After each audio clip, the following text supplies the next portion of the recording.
Hi అండి, అందరూ ఎలా ఉన్నారు? బాగున్నారా? నేను బాగున్నానండి. ఇవాళ నేను మీ ముందుకి సొరకాయ పాలు పోసిన కూర తీసుకొచ్చేసాను. సో సన్నగా తరిగి పెట్టేసుకున్నాను సొరకాయ ముక్కలు. అలాగే నార్మల్గా కాకుండా నేను ఇవాళ కొంచెం మసాలా వేసి చేద్దామని, పాలు పోసిన కూరే బట్ కొంచెం మసాలా టచ్ చేద్దామని నేను చేశాను. సో మిక్సీలో నేను నువ్వులు వేసేసుకున్నాను, పచ్చిమిరపకాయలు వేసుకున్నాను, జీలకర్ర వేసేసుకున్నాను.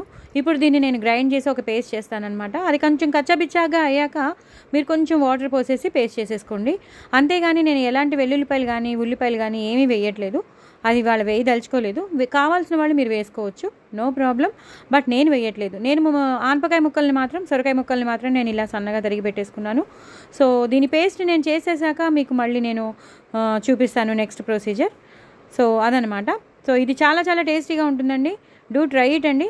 నువ్వులు మాత్రం మంచిగా ఎక్కువ వేసుకోవాలి, పచ్చిమిరపకాయలు ఎక్కువ వేసుకోవాలి, జీలకర్ర వేసాను. సో ఇవి మాత్రం నేను ఇప్పుడు ప్యాన్లో పెట్టేసి ఉడకబెడతాను. ఇది వేసాక అప్పుడు ఈ పేస్ట్ని మనం ఇందులో ఆనకాయ ముక్కల్లో కలపాలన్నమాట. సో మీకు మళ్ళీ నేను చూపిస్తాను. సో ఇప్పుడు నేను ప్యాన్ పెట్టేసుకున్నానండి. ప్యాన్ పెట్టేసుకున్నాను, తగినంత నూనె వేసేసుకున్నాను. నూనె బాగా కాగాలండి. కొంచెం కాగిపోయాక నేను ఆవాలు, జీలకర్ర, ఎండుమిరపకాయలు, మినపప్పు, శనగపప్పు అనేది కంపల్సరీ వేయాలండి ఇలాంటి కూరలకి. ఎందుకంటే ఇది కొంచెం ట్రెడిషనల్ టచ్ ఇస్తాం కదా, ట్రెడిషనల్ రెసిపీ కదా. మసాలా టైప్ అయితే వేయక్కర్లేదు, కానీ కొంచెం ట్రెడిషనల్ రెసిపీయే కాబట్టి ఆవాలు, జీలకర్ర, ఎండుమిరపకాయలు, మినపప్పు, శనగపప్పు ఈ మాత్రం పడుతుందండి. ఎందుకంటే నేను ఎక్కువ కూరే చేస్తున్నాను, తక్కువ కూర కాదు కాబట్టి ఇలాంటి వాటికి మాత్రం కంపల్సరీ ఇలా బాగా వేగాలి. మరీ పచ్చిగా ఉండకూడదు. పప్పు అనేది బాగా వేగాలి. పంటి కింద పడితే బాగా కట్ మనాలి. చాలా బాగా వేగాలి. దయచేసి నా ఛానల్ని సబ్స్క్రైబ్ చేసుకోండి, సపోర్ట్ చేయండి. ఇప్పుడు పచ్చిమిరపకాయలు వేసుకోండి.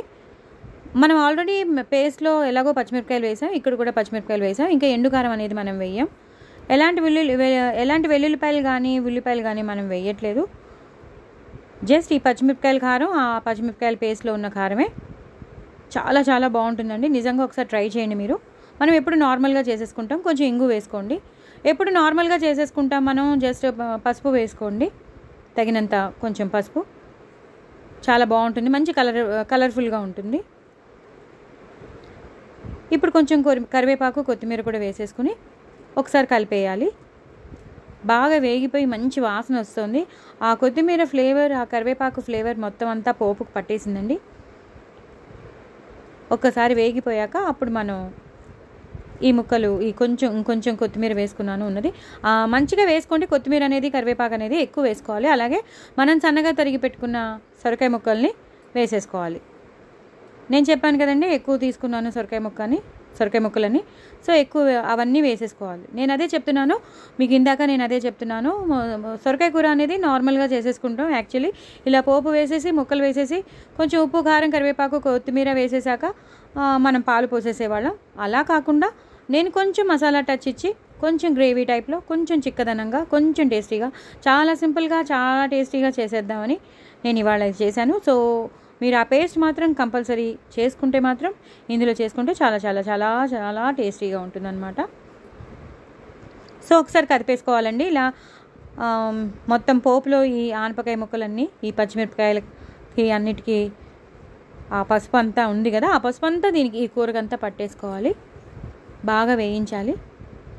అలాగే మనం పేస్ట్, నేను ఇందాక మీకు చెప్పాను కదా పేస్ట్ చేసి పెట్టుకోవాలని, ఆ పేస్ట్ వాటర్ మనం మిక్సీలో ఉన్నది వాడేసుకోవాలన్నమాట. సపరేట్గా వేరే వాటర్ వేయకుండా మిక్సీలో ఉన్న వాటర్ వేసేస్తే బాగుంటుంది. అంటే ఆ రెసిపీ యొక్క ఆ ఫ్లేవర్ వెళ్తుంది, వేరే ఫ్లేవర్, మామూలుగా బ్లంట్గా ఉండకుండా. ఇప్పుడు నేను చెప్పాను కదండి ఇందాక నేను ఒక పేస్ట్ చేసి పెట్టుకున్నానని, అది కొంచెం బాండీలో నూనె వేసేసుకుని చక్కగా ఈ నువ్వులు, పచ్చిమిర్చి, జీలకర్ర పేస్ట్ బాగా వేయించాలి. అలానే డీప్ ఫ్రై చేసేసుకోకండి, చేసుకోకండి, బ్రౌన్ కలర్లోకి తెచ్చేసుకోకండి. టేస్ట్ మారిపోతుంది, ఫ్లేవర్ మారిపోతుంది. ఇది ఇలాగే తెల్లగానే ఉండాలి. తెల్లగా ఉంటూ సిమ్లో పెట్టుకుంటూ వేయించాలి. నేను నూనె వేసుకున్నాను. నూనె వేసుకున్నాకనే నేను ఈ పేస్ట్ వేసి బాగా వేయిస్తున్నాను. దీని పచ్చి వాసన పోతుంది, మనకు తెలిసిపోతుంది, కమ్మని వాసన వచ్చేస్తుంది. ఎప్పుడైతే కమ్మని వాసన వచ్చేస్తుందో మనం దింపేసుకోవచ్చండి. కానీ సిమ్లో పెట్టుకుని వేయించుకోమన్నాను కదా అని మళ్ళీ మీరు డీప్ ఫ్రై చేసేసుకున్నారనుకోండి, అది పనికిరాదు, అది స్ప్లిట్ అయిపోతుంది అన్నమాట. నువ్వులు వేసాం కదా, నువ్వులు పేస్ట్ ఉండకుండా స్ప్లిట్ అయిపోతుంది. స్ప్లిట్ అయిపోతే అది కూరకి పనికిరాదు. ఇలా పేస్ట్గానే ఉండాలి. చాలా చాలా బాగుంటుందండి. ఈ పేస్ట్ వేసేసరికి మంచి గ్రేవీగా తయారయ్యి మంచి కమ్మదనం వస్తుంది కూరకి. చాలా టేస్టీగా ఉంటుంది. నువ్వుల్లో కాల్షియం కూడా ఉంటుంది కాబట్టి పిల్లలు పెద్దలు అందరూ ఇష్టపడతారు. దయచేసి మీరు ఒకసారి ట్రై చేయండి, నా కామెంట్ బాక్స్లో పెట్టండి. నార్మల్ కన్నా ఇలా చేసుకుంటే కొంచెం పిల్లలు కూడా వెరైటీగా ఉందని తింటారు. అందరూ వెరైటీగా ఉందని చేసుకుని తింటారు. సో ఇది బాగా వేగిపోయిందండి, మనకి తెలిసిపోతుంది, పచ్చివాసన పోయింది. సో దీన్ని నేను దింపేస్తాను. దింపాక మీకు మళ్ళీ చెప్తాను. సో ఇప్పుడు నేను బాండీలో ఆ కూర బాగా మగ్గిపోయిందండి. ఫుల్గా ఆనపకాయ ముక్కలు అన్నీ బాగా మగ్గిపోయి చూస్తున్నారు కదా. మొత్తం నేను కట్ చేసి చూశాను ఆనపకాయ ముక్కని. చాలా ఈజీగానే అయిపోయింది. మ్యాక్సిమం 60 to 70% అయిపోయిందండి. ఇప్పుడు నేను కొంచెం షుగర్ వేసుకున్నాను. పాలు పోసిన కూర కాబట్టి కొంచెం షుగర్ వేసుకోవాలి. అలాగే తగినంత రుచికి తగినంత ఉప్పు వేసుకోవాలి. ఈ టైంలో బాగా మగ్గుతోందండి, చూసారు కదా, మీకు తెలుస్తుంది. పంచదార ఉప్పు వేసాక ఒకసారి కలిపేసుకోవాలండి. కలిపేసుకున్నాక ఒక్కసారి ఇలా దాని సారం అంతా పట్టాలి. అలాగే మనం చేసుకున్న పేస్ట్, మనం నువ్వులు, అలాగే పచ్చిమిర్చి, జీలకర్ర, నేను చెప్పాను కదా ఇందాక ఉల్లిపాయలు కానీ వెల్లుల్లిపాయలు కానీ వేయట్లేదు. ఇందులో ఎండు కారం కూడా వేయక్కర్లేదండి, ఆ కారమే సరిపోతుంది. చాలా అంటే చాలా చాలా చాలా చాలా టేస్టీగా ఉంటుంది. పూరీలోకి బాగుంటుంది, అలాగే చపాతీలోకి బాగుంటుంది. ఉన్నదంతా వేసేస్తున్నానండి. మీరు ఎంత చేసుకున్నారో మీరు కూడా కూరకి తగినంత చేసుకోండి. నా కూరకి తగినంత నేను పేస్ట్ వేసేసాను. ఇదంతా పడుతుందండి, ఎందుకంటే చిక్కదనం రావాలి కదా. నువ్వులు వేస్తే చిక్కదనం వస్తుంది, కమ్మదనం వస్తుంది. అదే చెప్తున్నాను, డిఫరెంట్ స్టైల్లో అందుకే చేశానని. నార్మల్గా అయితే పాలు పోసేస్తాం, అలా కాకుండా కొంచెం డిఫరెంట్ స్టైల్లో చేశాను. ఇప్పుడు కొంచెం కొత్తిమీర, కరివేపాకు వేసుకోండి. అలాగే నేను చేసి పెట్టుకునే ఆవాలు, మెంతుల పొడి అది కూడా వేసుకోండి, 1/2 స్పూన్, ఎక్కువ అక్కర్లేదు. అలాగే జీలకర్ర, ధనియాలు, మిరియాలు, ఎండుమిరపకాయలతో నేను పొడి చేసి పెట్టుకుంటాను కదా, అది కూడా వేసేసుకోండి. అది నేను ఒక 1 స్పూన్ వేసేసాను. ఇది ఆవాలు, మెంతులు మాత్రం 1/2 స్పూనే వేసాను, మంచి ఫ్లేవర్ వస్తుందని వేసాను. జీలకర్ర, ధనియాలు, మిరియాలు ఇవన్నీ మాత్రం, నువ్వులు, పల్లీల పొడి మాత్రం, అది మాత్రం నేను 1 స్పూన్ నిండా వేసేసాను. బాగా మరగనివ్వాలండి. మీకు తెలుస్తుంది కదా, బాగా మరుగుతుంటే మొత్తం 80 to 90% అయిపోయినట్టే. ఇంకా కూర బాగా మగ్గింది, ముక్క బాగా విడివిడి ఎంత చిక్కదనం వచ్చిందో చూసారు కదా. కలర్ కూడా కరెక్ట్ కలర్, ఫ్లేవర్ చాలా చాలా మంచిగా వస్తుంది. దయచేసి నా ఛానల్ సబ్స్క్రైబ్ చేసుకోండి, సపోర్ట్ చేయండి, ఇంకో నలుగురికి షేర్ చేయండి, నా ఛానల్ని ప్రమోట్ చేయండి. ఎవరైనా కొత్త వాళ్ళు ఉంటే వాళ్ళు కూడా సబ్స్క్రైబ్ చేసుకోండి. నేను ఇన్స్టాగ్రామ్లో పాటలు పాడుతున్నాను, అక్కడ కూడా ఫాలో అవ్వండి. కూర చాలా చాలా టేస్టీగా ఉంటుందండి. చపాతీలోకి బాగుంటుంది, పూరీలోకి బాగుంటుంది, ఇంకా వేడి వేడి అన్నంలోకి అయితే చెప్పక్కర్లేదు, అంత బాగుంటుంది. ఒక్కసారి మనం ఇలా అన్నీ వేసేసాక ఇలా వదిలేసామనుకోండి, అది కొంచెం అంత పట్టుకుంటుంది అనమాట. ఇప్పుడు మనం లాస్ట్లోకి వచ్చేసాం. ఇప్పుడు అసలైన ఇంగ్రీడియంట్ పాలు పోసేసామండి. నేను చిక్కటి పాలు ఒక పెద్ద గ్లాస్తో కొంచెం తక్కువలో తీసుకుని వేసేసాను. చాలా చాలా టేస్టీగా ఉంటుంది పాలు పోస్తే. అందుకే చెప్పాను ఇందాక నేను కొంచెం షుగర్ వేయమన్నానని, ఎందుకంటే పాలు పోసిన కూర కాబట్టి కొంచెం షుగర్ వేస్తేనే బాగుంటుంది. ఒక్క మరుగు వచ్చేసాక మనం మిగతా ప్రొసీజర్లోకి వెళ్ళిపోవచ్చు. అంటే ఇంకేముందులేండి, కొత్తిమీర, కరివేపాకుతో గార్నిష్ చేసేసుకోవడమే. ఇది ఒక్క మరుగు రావాలంతే. ఒక మరుగు వచ్చేసిందంటే మొత్తం అయిపోయినట్టే. కూర చూసారా ఎంత టేస్ట్గా, ఎంత భలే బాగుంది కదా.